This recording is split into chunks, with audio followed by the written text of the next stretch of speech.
하나님 말씀 보겠습니다. 하나님 말씀은 야고보서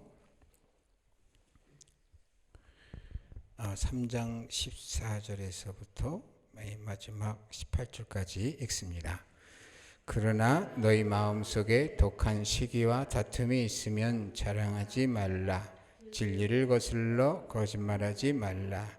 이러한 죄는 위로부터 내려온 것이 아니요 땅 위의 것이요 정욕의 것이요 귀신의 것이니 시기와 다툼이 있는 곳에는 혼란과 모든 악한 일이 있음이라.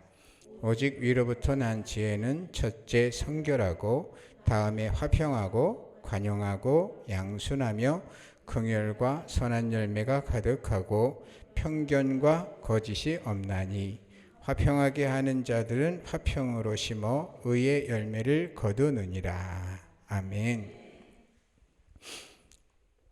우리가 자랑할 것은 오직 예수 그리스도만 자랑을 할 수가 있는 거죠. 그런데 그 외의 것은 자랑하면 안 돼요. 우리가 실수하는 게 좋은 일이 있으면 이야기하게 되거든요. 그런데 그것은 듣는 자를 위하는 일이 아니에요. 누구든지 자랑을 하게 되면 한쪽이 잘 되는구나 하는 마음이 들면 우리 심리에 그런 심리 있잖아요. 사촌이 땅을 사면 어떻게 하다고요? 배가 아픈 심리가 있어요. 그러니까 뭐냐면 누구나 시기심이 있기 때문에 자랑하는 순간 상대로 하여금 죄를 짓게 만드는 거예요. 그래서 여러분 자랑하지 말고 오히려 나의 부족한 것을 이야기해주면 오히려 상대가 위안을 받아요. 나도 이렇게 부족한데 저 사람도 그렇구나 이런 생각에 마음이 따뜻하게 전달이 돼 오거든요. 그러니까 우리가 예수님을 자랑한다면 주님의 은혜를 받은 것을 자랑한다면 참으로 이 복되다 하겠지만 내가 무엇을 잘해 우리 집에 이런 일이 있었어 내가 자식을 낳았는데 내 손주를 봤는데 하면서 얘기하는 순간 주변 사람들은 그걸 함께 겉으로는 기뻐하지만 속으로는 상당히 불편해 하거든요. 우리는 세상의 것을 자랑하면 안 돼요. 그죠? 어쩌다 이렇게 알게 되면 또 어떤 그 정상적인 절차를 거쳐서 자리가 마련돼 가지고 소개하는 정도는 모르지만 자기도 모르게 뭔가 내세우려고 하고 하는 이런 그 자랑은 말이죠. 하나님께서 금하시는 것이다. 오늘 그 말씀에 보게 되면 그러나 너희 마음속에 독한 시기와 다툼이 있으면 우리 마음속에 시기하는 마음, 다투는 마음 이런 마음이 있을 때 남하고 비교하려고 하는 마음 이런 것이 있을 때는요. 절대 입 다물라 자랑하지 말아라 하는 거예요. 우리 모두는 이제부터 자랑하지 않았으면 좋겠어요. 그리고 내가 좋은 일이 있어도 말이죠. 좋은 일이 있어도 공식적으로 뭔가 좀 해야 되는 그런 자리가 아니라면 개인적으로나 이게 자랑하지 않는 것이 상대를 위해 주는 것이다. 만나면 받은 은혜를 하나님께 받은 은혜를 내가 이런 어려움이 있었는데 하나님께서 이렇게 응답해 주셔서 너무 감사합니다 하고서 하나님께 이제 그런 내용은 해도 되죠. 그러나 그 외의 것들은 자랑하는 순간 상대로 하여금 죄를 짓게 만든다. 이런 생각 가지고 절대 자랑하지 않으시기를 주님의 이름으로 축복합니다.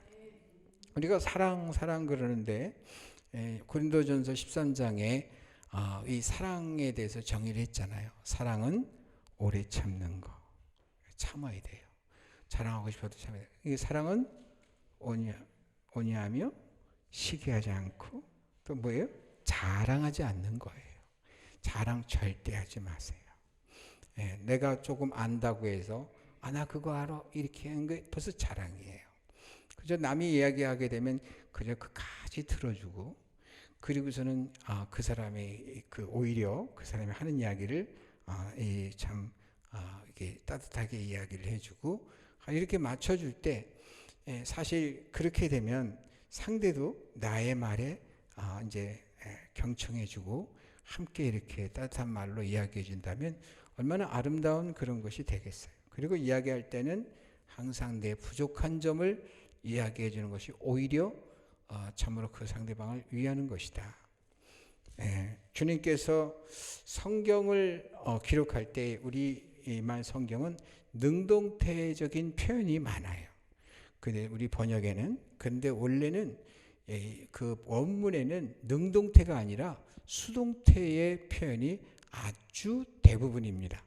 그렇기 때문에 우리가 항상 하나님의 받은 은총을 하나님에 의해서, 성령님에 의해서, 하나님의 도우심으로 인해서라고 하는 그러한 수동태의 문장을 이 구사를 한다면 참 겸손해지는 것이 이렇게 보여요. 그래서 내가 이렇게 했어, 내가 이렇게 했어, 이렇게 해서는 안 돼요. 사실 우리 습관 중에 고쳐야 될 게 뭐냐면, 목사님이 설교를 하는데 잘 듣게 해주세요, 이렇게 하면 그것은 틀린 말이에요. 그동안에는 그런 말을 그냥 거리낌 없이 썼잖아요. 기도할 때 이렇게 한번 기도해 보세요. 하나님, 목사님을 통해서 주시는 말씀, 그 말씀을 하나님의 말씀으로 받게 해주세요. 또 목사님을 통해서 하나님, 제게 오늘 필요한 말씀을 주세요. 이런 식으로 기도하셔야 돼요. 그래야지 내가 하는 얘기라고 한다면은 연설을 하는 거지, 그건 결코 하나님 말씀을 증거하는 게 아니잖아요. 담임 목사는 하나님 말씀을 그대로 전달하려고 그러는데, 뭐냐면 이것을 내가 만드는 말로 이렇게 받아들인다면 그건 나에게 득이 안 돼요. 그래서 누구든지, 저도 그렇고 여기 계신 우리 모든 분들도 하나님이 나를 통하여 말씀하는 것으로 이렇게 나는 주님의 도구요, 통로요, 매개체다, 이런 의식을 꼭 가져야 돼요. 한번 해보세요. 도구, 통로, 매개체. 아침에 제가 만든 단어를 말씀드렸죠? 도구, 통로, 매개체 6글자를 3자로 줄여서 뭐예요? 도통매.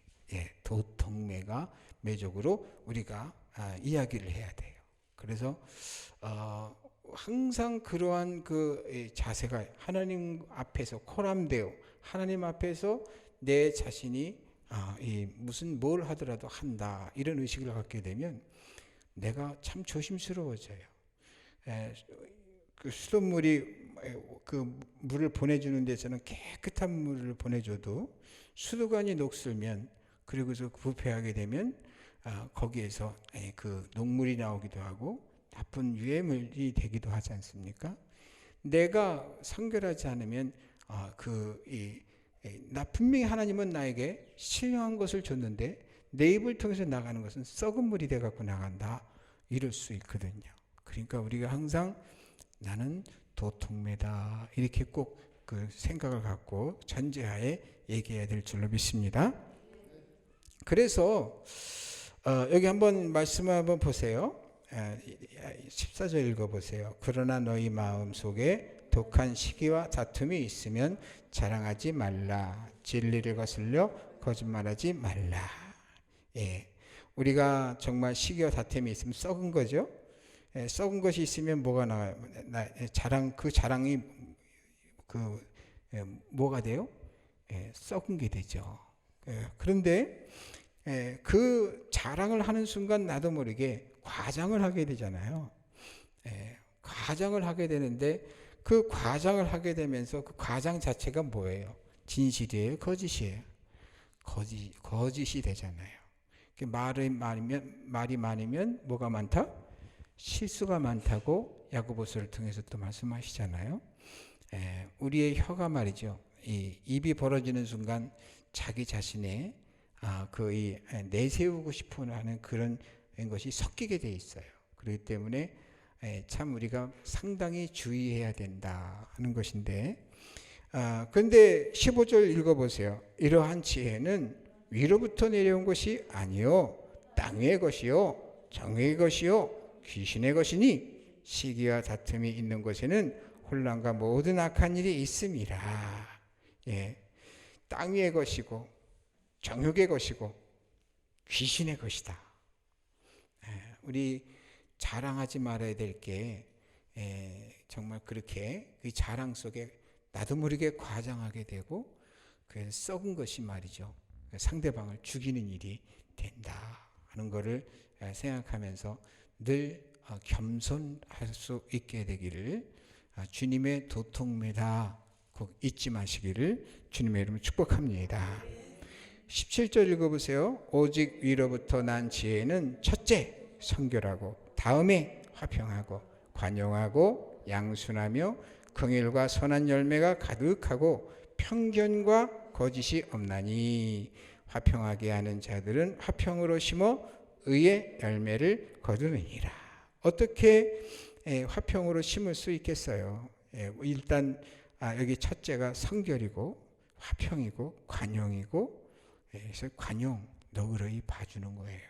좀 봐주세요. 좀 실수해도 봐주시고 기다려주시고 그러는 거예요. 그걸 못 참고 그냥 상대가 그런다고 해서 발끈해 가지고선 그냥 한마디 던지면 그렇게 앞뒤 가리지 못하고 행동하는 사람이 말한다고 되겠어요?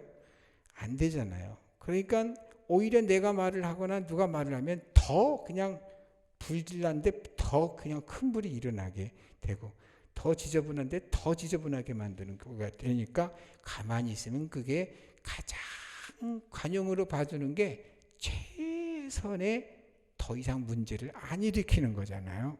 그러니까 우리가 이 관용하는 게 있어야 되고요. 양순하다. 양순. 양순이 뭐예요? 양순. 양같이 순해야죠. 뭐. 그렇게 하고 긍휼이는 것은 불쌍히 여기는 거예요. 여러분 정말 지혜로운 사람은 불쌍히 여길 필요가 없는 사람은 사리와 도리를 다 알아요. 하나님께서 뭘 원하시는지를 알아요. 그래서 그렇게 언행심사를 해요. 그런데 그런 걸 모르는 사람은 그저 망나니처럼 그냥 생각나는 대로 되는 대로 막 그냥 이 퍼질러 대요. 근데 그런 사람을 보면 어떻게 됩니까? 그런 모습을 보면 불쌍하다. 불쌍하다. 이런 말을 보고 오히려 하나님 용서해 주세요. 저가 하는 일을 알지 못해서 그럽니다. 하고 예수님께서 십자가 위에서 기도하신 것과 스데반 집사님이 돌 맞으며 죽어가면서 기도하던 그 기도를 우리가 할 수 있어야 돼요. 그게 바로 긍휼히 여기는 거예요. 불쌍히 여겨요. 예수님이 십자가에 달려 죽으신데 당신의 죄 때문에 죽습니까? 근데 뭐냐니까 마지막 그 고통 속에서도 그 모든 밑에 내려다보는 그리고 모든 인류들을 불쌍히 여기셨다는 거예요. 그것처럼 우리도 좀 불쌍히 여겨야 돼요. 모르는 게 불쌍한 거죠. 모르는 게. 아무렇게나 하는 게 불쌍한 거예요. 그러니까 불쌍히 여겨주고 관용하면서 양선한 마음으로 기다려주면 하나님의 성령께서 만져주실 거예요. 그래서 좋은 날이 오는 거죠. 그래서 선한 열매가 가득하게 되고 편견과 거짓이 없다. 편견과 거짓이 없다. 이것은 어떻게 편견과 거짓이 없으려면 어떻게 돼요? 진리를 알아야 돼요. 앞뒤를 알아야 돼요. 어느 한 사람 얘기만 들으면 그 사람 듣는 대로 쏠려요. 믿음은 어떻게 난다고요? 들으면서 난다고. 좋은 소리 들으면 좋은 믿음, 나쁜 소리 들으면 나쁜 믿음이 생겨요. 이 사람 소리 자꾸 들으면 이 사람의 믿음이 가고요. 저 사람 소리 자꾸 들으면 저 사람에 대한 믿음이 가요. 그게 기준이 없어요. 그런 사람, 기가 얇은 사람은. 근데 우리는 그 어느 누구도 아니고 하나님의 말씀은 바이블이라고 하고 스크립처라고 해요. 커멘트라고 하는 커멘더리라고 하는 말도 있고 이 캐논이라고 하는 뜻도 있어요. 그 중에 캐논이라고 하는 단어는 잣대라는 뜻이 있어요. 우리가 자로 이렇게 막 재잖아요. 그런 것처럼 바로 하나님의 말씀은 틀렸나 맞았나 정확하게 해나갈 수 있는 게 하나님의 말씀이다. 그래서 우리가 편견이 없으려면 이 사람 말 듣고 저 사람 말 듣고가 아니에요.